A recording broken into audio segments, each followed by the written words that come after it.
Master ఈకే వ్రాసిన క్రీడామేడు గ్రంథంలో 21st chapter చదువుకుంటూ ఉన్నాము. బృందావనమున క్రొత్తగా బ్రజగ్రామ నిర్మాణమైన 2 మాసములలోనే నందుడు ఆ సమీపమున గల యమున రేవును పరిశుభ్రము చేయించి మెట్లు కట్టించి చక్కని స్నానఘట్టము ఏర్పరచెను. అప్పటి నుండి సాయంకాలములందు వ్రజ వైశ్యుల భార్యలు ఆ మెట్లపై చేరి ముచ్చటలు చెప్పుకొనుచుండిరి. చైత్రశుద్ధ పంచమి నాటి సాయంకాలము ప్రతిదినము వలనే వ్రజ గోపాంగనలు అచట చేరిరి.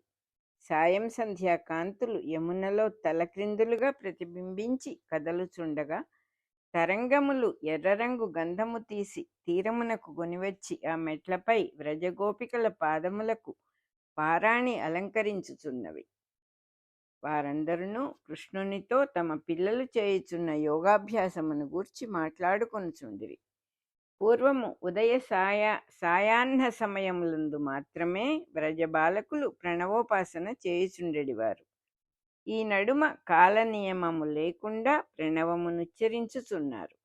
కృష్ణుడు వేణుగానం ఆరంభించినది మొదలు వేణువుతో శృతి కలిపి మంద్రముగా ఓంకారమును ఉచ్చరించుచు వీధుల వెంట గుంపులుగా నడిచిపోవచ్చున్నారు. మిగిలిన వారందరూ పరవశులై పనులు మాని నిలబడిపోవచ్చున్నారు. ఇండ్లలో పనులగుటలేదు. స్నానములు, గృహకృత్యములు, భర్తలకు ఉపచారములు చేయుట, భర్తలు భార్యలతో సంభాషించుకొనుట, ఏకాంత గోష్ఠులు ఎచ్చటి వచ్చట నిలచిపోవుచున్నవి. జీవితమంతయు ఈ వేణుగానము సొదయే. కుమారి, రాత్రులందు కూడా ఎవరి నిద్ర వారికి ఉండుటలేదు. హైమవతి, లేకేమి, వేణుగానము చెవి సోకిన క్షణము నుండి మరల ఆపు వరకు మనం అనుభవించుచున్నది నిద్రయే కదా. ఆ నిద్రలో మరి ఒక లోకమునందు మెలకువ.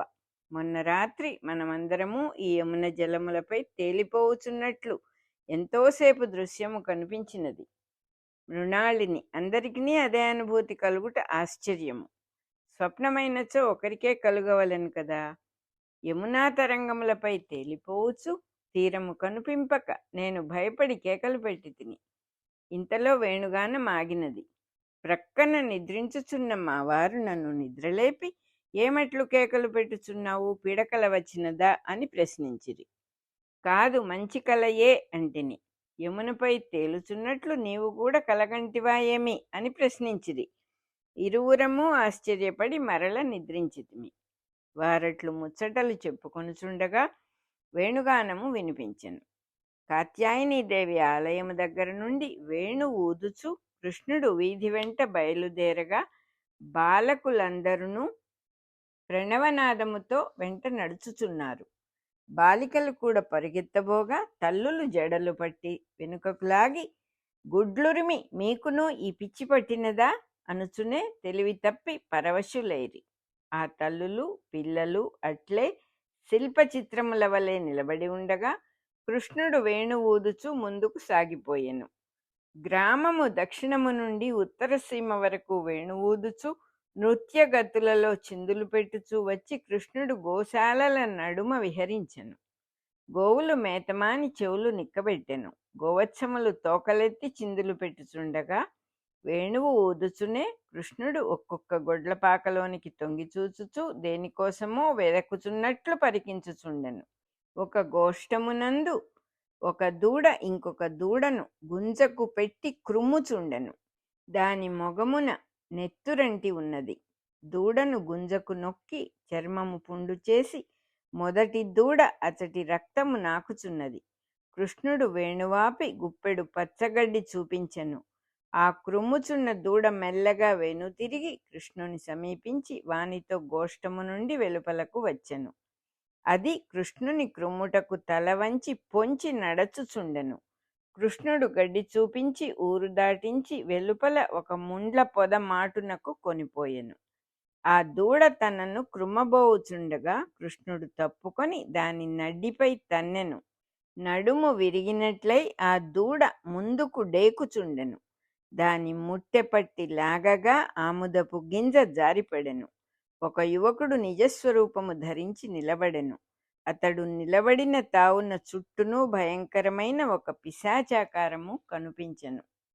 ఇంతలో ఒక గోప బాలకుడు వారి వెంట వచ్చి అచ్చటి పరిస్థితిని గమనించెను. కృష్ణుడు ముందునకు నడుచుచుండగా కేసి శిష్యుడు విరిగిన నడుముతో చేతులపై వెనుకకు జరుగుచుండెను. వాని వెనుక గోపబాలుడు ప్రాకుచున్నట్లు వంగి నిలబడెను. కేసి శిష్యుడు వాని మీదగా దొరలి వెనుకకు పడెను. వెంటనే కృష్ణుడు వానిని ముండ్ల పొదలలోనికి దొరలించి వేణువూదుట ఆరంభించెను. పడినవాడు తెలివి తప్పి అట్లే ఉండెను.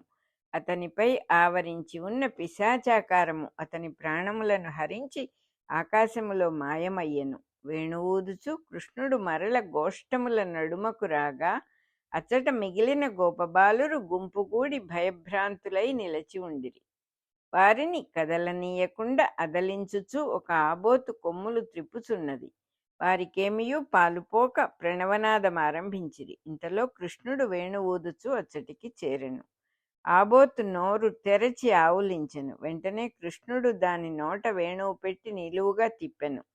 ఆబోతునకు దౌడలు కటకటలాడెను. దానిపై ఒక పిశాచాకారము కనిపించి ఆబోతు ప్రాణములతో పాటు మీదికెగిరి మాయమయ్యెను.